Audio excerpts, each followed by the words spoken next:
Bienvenidos, esto es Radio Sefarad y estas son las noticias.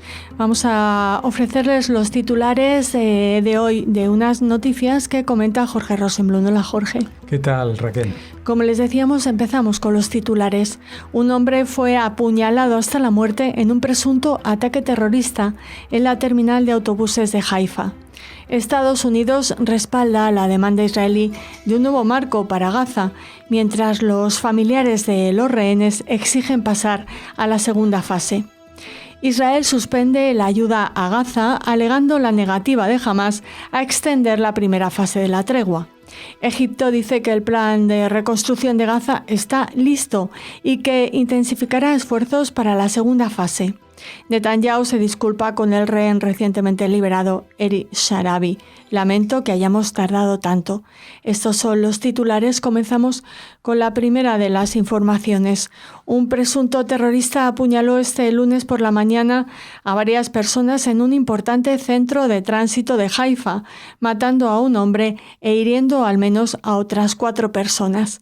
El ataque con cuchillo en la estación de autobús Lev Hamifraz de la ciudad norteña pareció ser el último de una serie de ataques terroristas contra el transporte público en Israel, después de un ataque con atropellos en una parada de autobús el jueves y una serie de atentados fallidos en autobuses cerca de Tel Aviv una semana antes. El agresor, identificado por la policía como un ciudadano israelí de la comunidad drusa, fue asesinado a tiros por un guardia de seguridad de la estación de autobuses y un transeúnte armado. Los familiares negaron que tuviera motivos terroristas y afirmaron que padecía una enfermedad mental. Los medios israelíes identificaron al atacante como Yetro Sain, un hombre de unos 20 años. Informes no confirmados afirmaron que tenía ciudadanía alemana. La víctima fue identificada en los informes como Hassan Karim Dagansech, un residente de 70 años de Kfar Kana, una ciudad árabe en Galilea, a quien el agresor habría apuñalado repetidas veces por la espalda. Otras 4 personas resultaron heridas, entre ellas un muchacho de 15 años con heridas que ponían en peligro su vida. Otras 3 personas, incluida una mujer de unos 70 años y un hombre y una mujer de unos 30 años, fueron hospitalizados con heridas moderadas. Según un testigo presencial, el atacante se bajó de un autobús de Safran que llegó a la estación, gritó Allahu Akbar y comenzó a apuñalar a quienes lo rodeaban. Se trata, como les hemos dicho, de un ciudadano druso que regresó a Israel hace una semana después de pasar varios meses en el extranjero. Bueno, la verdad que es un caso que quizás tendremos que esperar un poco para saber exactamente qué es lo que ha pasado, porque evidentemente no todos los ataques terroristas que se producen y que se dan como generalmente gente con problemas mentales, es exactamente eso. Es igual tienen problemas ideológicos más que mentales, pero en este caso es llamativo que haya sido un druso. Los drusos son una minoría que no conjuga muy bien con el ambiente musulmán de la zona. Uh-huh. Son perseguidos por los musulmanes en muchos países. Y en Israel, pues justamente es una minoría que incluso actúa de forma muy patriótica, digamos, en el ejército, etcétera, etcétera. Por lo tanto, es un poco llamativo que este sea el caso y también que justamente haya decidido atacar con esa virulencia a otro druso. Es decir, ya es, no sé si es casualidad o una enfermedad que padece esta persona, pero seguiremos informando en cuanto sepamos más detalles al respecto. Pero sí que ha sido un ataque que ha sido muy llamativo. No olvidemos que Haifa es una zona donde hay una población árabe israelí muy importante. Es la ciudad, digamos, que mayor presencia árabe tiene conviviendo en paz con el resto de los israelíes desde el inicio del Estado de Israel. Sí, además ha habido una cosa curiosa, es que, como apuntábamos en las noticias, una de las personas que estaba allí ha sacado un arma para intentar neutralizar al terrorista, y las fuerzas de seguridad han pensado que podría ser un terrorista y le han disparado también, aunque ha sido herido levemente. Sí, al principio se pensaba que podía ser un cómplice de él, pero después se supo que era un civil. El problema es que en una situación de tensión como la que se vive en Israel, con atentados prácticamente diarios y esta misma semana con los que se citaba en la noticia, pues cuando alguien saca un arma, pues uno no está seguro de quién es esa persona y a quién le está disparando. Así que bueno, esperemos que no solamente por este caso, sino que en general el ambiente que hay hoy en día en Israel se vaya de alguna manera distendiendo y dando espacio para tener un segundo de reflexión antes de actuar. Continuamos. Estados Unidos ofreció el domingo su apoyo a la decisión de Israel de condicionar la continuación del cese de fuego en Gaza a un nuevo marco que extienda su primera fase, en lugar de avanzar hacia la segunda, mientras las familias de los rehenes y los activistas en Tel Aviv y Jerusalén instaron al gobierno a elegir la última opción para traer a los cautivos restantes a casa y poner fin a la guerra. Más temprano, el domingo, un funcionario árabe negó que Windhoff estuviera detrás de la propuesta anunciada por la oficina de Netanyahu y que abandonaría el marco de la segunda fase que Israel y Hamás habían acordado en favor de un nuevo esquema de liberación de los 59 rehenes restantes en 2 tandas, hacia el comienzo y el final de las festividades del Ramadán y Pesaj, que se extienden desde marzo hasta el 19 de abril. Se supone que Israel y Hamás debían iniciar las negociaciones sobre los términos de la segunda fase hace un mes, pero Israel se abstuvo de hacerlo porque esa fase requiere, a cambio de la liberación de los rehenes vivos restantes, una retirada israelí total de Gaza y un alto el fuego permanente que Netanyahu ha descartado. También estaba previsto que el sábado Israel comenzara a retirarse del corredor Filadelfia entre Egipto y Gaza, pero la oficina de Netanyahu ya dijo el mes pasado que no cumpliría con ese requisito. También el domingo, en un comunicado de prensa en Tel Aviv, los familiares de los rehenes que aún permanecen cautivos en Gaza dijeron que la segunda fase del acuerdo de rehenes debe comenzar inmediatamente antes de cualquier retorno a los combates en Gaza. Mientras tanto, miles de personas se manifestaban frente a la residencia del primer ministro en Jerusalén para exigir que Israel continúe con el acuerdo de alto el fuego en Gaza para asegurar la liberación de más rehenes.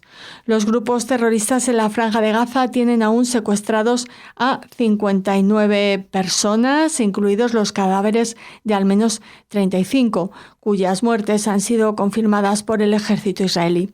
En su declaración del domingo por la mañana, la oficina de Netanyahu dijo que Windhoff había sugerido el esquema debido a su impresión de que en esta etapa no hay opción para superar las brechas entre las partes para poner fin a la guerra y que se necesita tiempo adicional para las conversaciones sobre un alto el fuego permanente.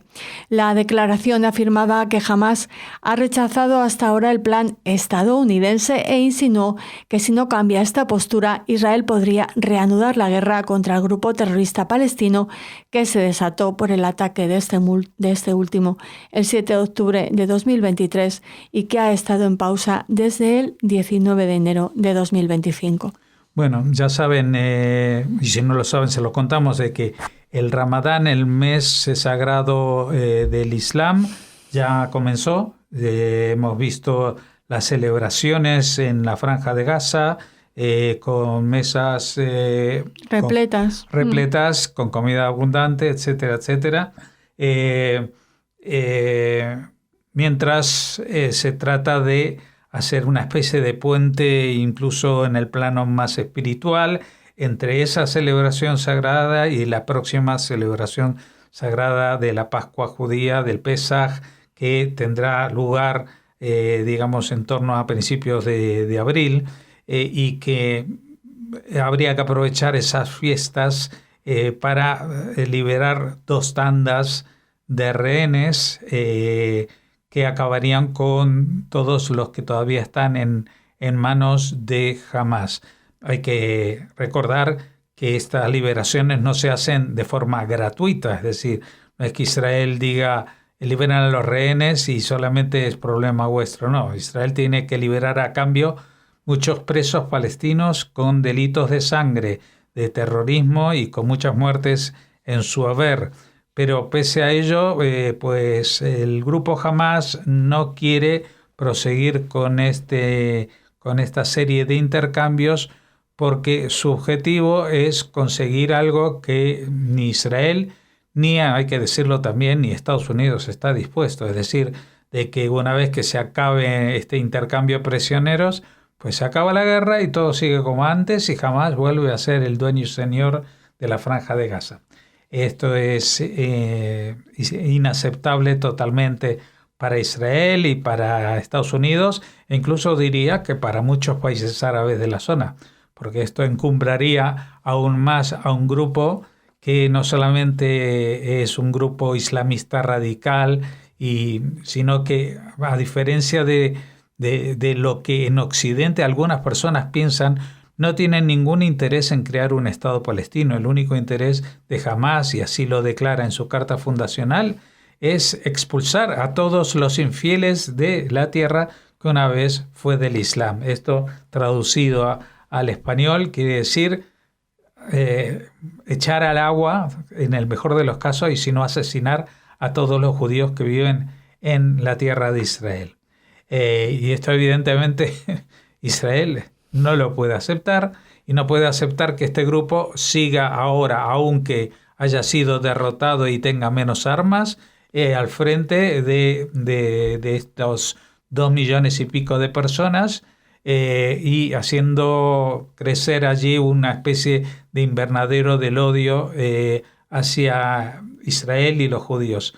Esta es la premisa mínima, y que también para muchos es máxima, de que jamás, evidentemente siendo una ideología, no se puede acabar con ella, no se pueden matar las ideas, pero sí evitar que las ideas que implican el uso de armas y asesinatos no sean utilizadas, o que esta gente no esté al mando de estos grupos y zonas del mundo en las cuales no solamente campan a sus anchas, sino que también educan a generaciones en el odio más acérrimo hacia la existencia del otro, que en este caso es el judío, el israelí. Israel dijo el domingo que no permitiría el ingreso de más bienes a Gaza debido a lo que llamó la negativa de Hamás a aceptar una propuesta para extender la etapa inicial del acuerdo de cese del fuego y liberación de rehenes, y amenazó con consecuencias adicionales y el regreso a la guerra. El gobierno del primer ministro Benjamin Netanyahu dijo que la medida tenía el respaldo sólido de la Casa Blanca, incluso cuando Jerusalén parecía alejarse de su acuerdo previo con Hamás para negociar una segunda fase del alto el fuego, durante la cual se liberarían rehenes adicionales e Israel se retiraría completamente de Gaza. Netanyahu también afirmó en su reunión semanal de gabinete que Hamás está desviando la ayuda que entra a la franja para su propio uso. Israel cree que en las últimas semanas ha entrado en el enclave ayuda suficiente para que Gaza pueda seguir abastecida durante varios meses. Jerusalén ha puesto en duda la veracidad de los informes sobre la hambruna en el enclave durante el curso de la guerra, que se ha achacado a la falta de ayuda suficiente que llega a la franja, a través de los pasos fronterizos controlados por Israel. La idea que apoya Israel y atribuida a Windkopf, es que el cese de los combates se extendería hasta el final de Pesaj, el 19 de abril, periodo durante el cual la mitad de los rehenes israelíes restantes, tanto vivos como muertos, serían liberados el primer día del alto el fuego prolongado, y los cautivos restantes serían liberados al final del periodo si se alcanza un alto el fuego permanente. Hamás rechazó la nueva propuesta y arremetió contra Israel por cortar la ayuda, calificándola de extorsión barata, crimen de guerra y un ataque flagrante al acuerdo de cese el fuego y liberación de rehenes. Bueno, estamos en la misma de siempre. Hamás va a negar este acuerdo y en cuanto pase también negará el siguiente y así seguirá siempre. Y si no, va a inventar cosas como esta hambruna en el enclave. Dicen que los niños se mueren de hambre y es algo que, lo he comentado en anteriores ocasiones. Hay niños que se mueren, por supuesto, pero hay niños que se mueren también en Estados Unidos y en las mejores situaciones, porque hay enfermedades también que no tienen que ver con la guerra y tampoco a veces con la hambruna.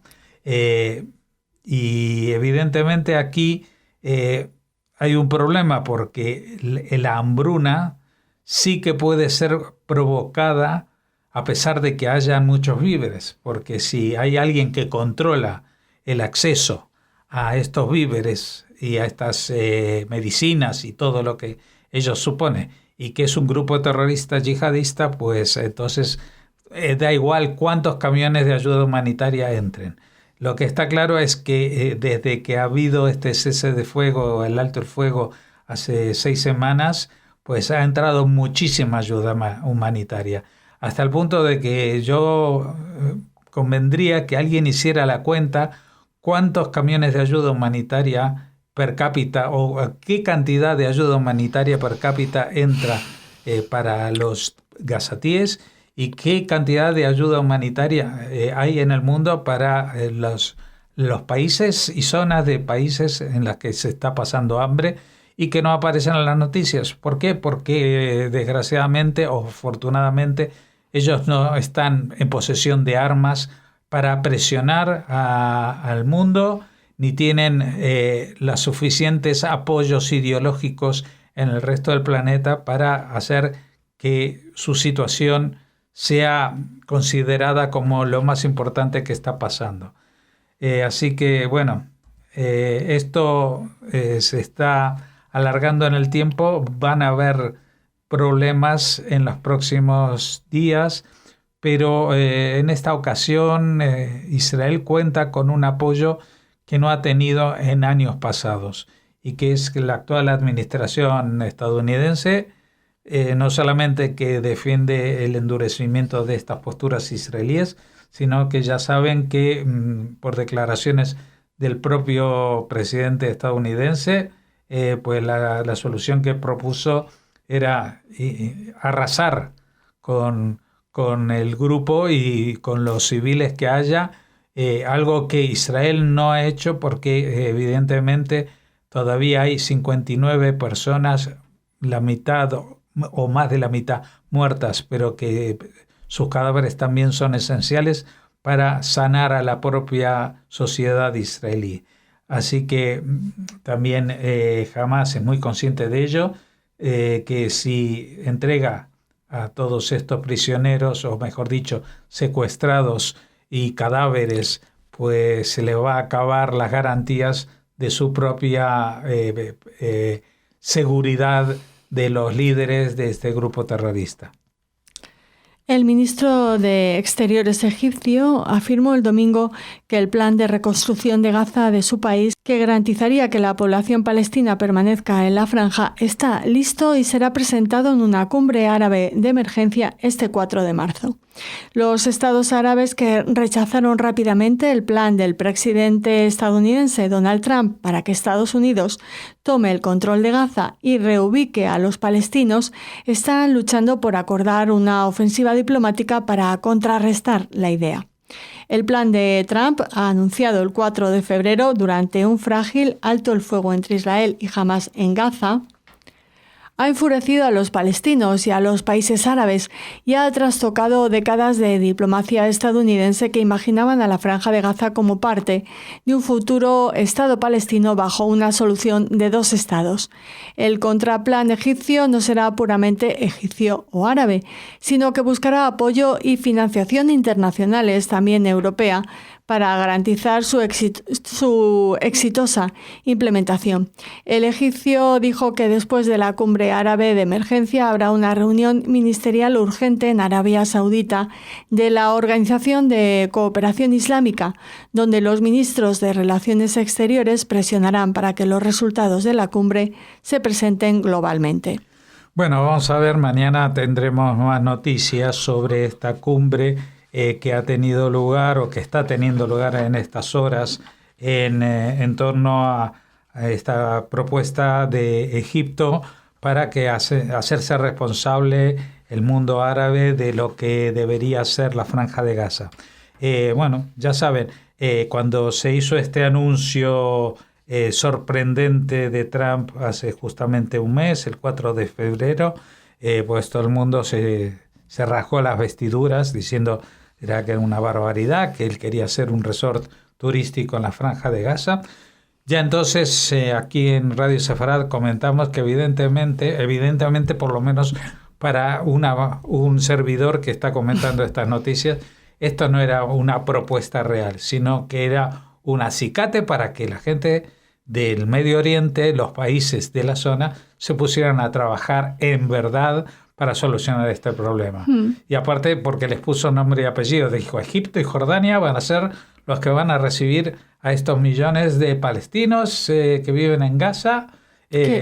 Cuyo origen es mayoritariamente egipcio y jordano, ¿no? Egipcio, jordano, sirio también la mayoría, más que jordano. Porque no olvidemos que Jordania nace del mismo país, la misma zona del Imperio Otomano que se llamaba Palestina y que había sido designado por los ingleses como hogar nacional judío. Es decir, que Jordania en principio no iba a ser un país independiente.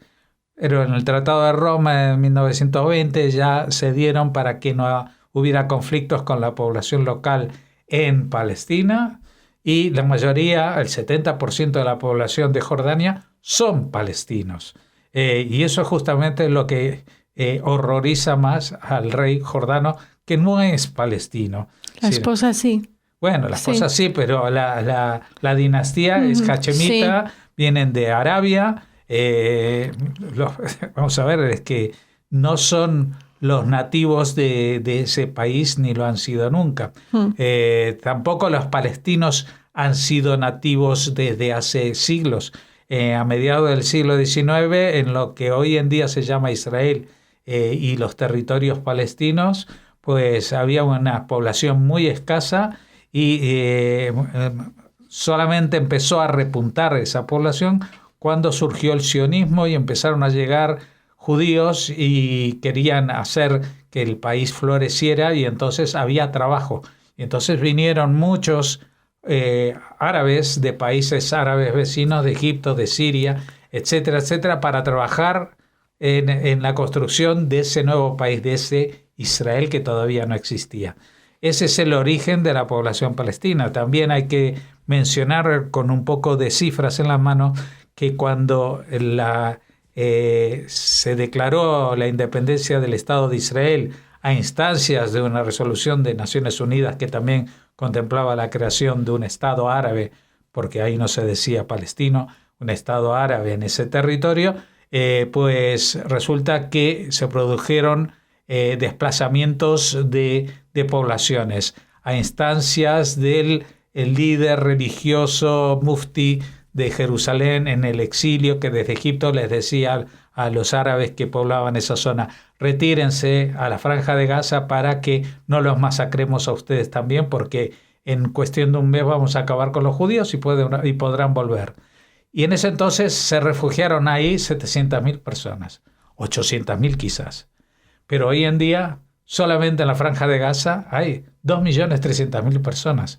Y eso que ha habido un genocidio. Claro, eso es lo difícil de explicar, cómo se hace un genocidio multiplicando por 3 o por 4 a la población.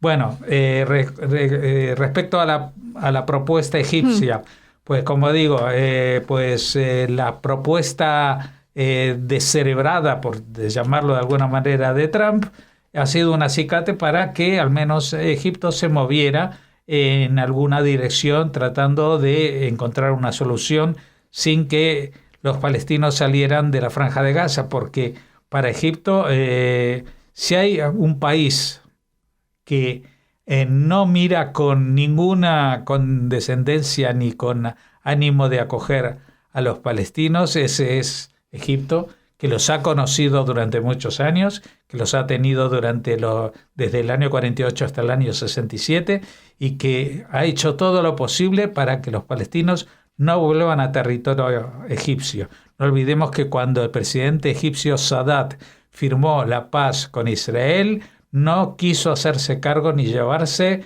la Franja de Gaza ni regalada. Dijo esto que lo resuelvan los palestinos con los israelíes. Y así se quedó. Así que bueno, tendremos que esperar, porque las negociaciones diplomáticas en general son muy lentas. Ahora es verdad que el factor Trump en la presidencia de Estados Unidos está acelerando muchísimo todos los desarrollos supuestamente diplomáticos en el mundo. Pues hablamos de un aliado de Trump. El primer ministro israelí se ha disculpado con el rehén recientemente liberado, Eli Sharabi, por no haberlo conseguido antes. Lamento que hayamos tardado tanto, dijo Netanyahu en una conversación telefónica, según la transcripción de la oficina del primer ministro. Hemos luchado mucho para sacarte, y tu hermano y toda la familia también han luchado mucho. Se espera que Sharabi, de 53 años, se reúna con Donald Trump esta semana, después de que el presidente estadounidense viera una entrevista en la que el rehén liberado describió haber sido encadenado, golpeado y privado de comida por sus captores. Netanyahu le dijo al residente del kibutz Be'eri que aprecia enormemente la forma valiente en que está contando lo que ha pasado, y también es muy importante que se lo cuente al presidente Trump. Sharabi subraya la importancia de que todos los rehenes regresen a casa, incluidos los muertos. El cuerpo del hermano de Sharabi, Yossi, sigue retenido en Gaza. Gracias por todos los esfuerzos que están haciendo en esta dirección, dijo el ex rehén, prometiendo que él y su hermano Sharon harán todo lo posible para avanzar en la causa con Trump. Tal vez con esfuerzos conjuntos logremos poner fin a todo este drama, añadió. Ese es el objetivo, respondió Netanyahu, y quiero que sepan que no vamos a cejar en nuestro empeño ni un momento.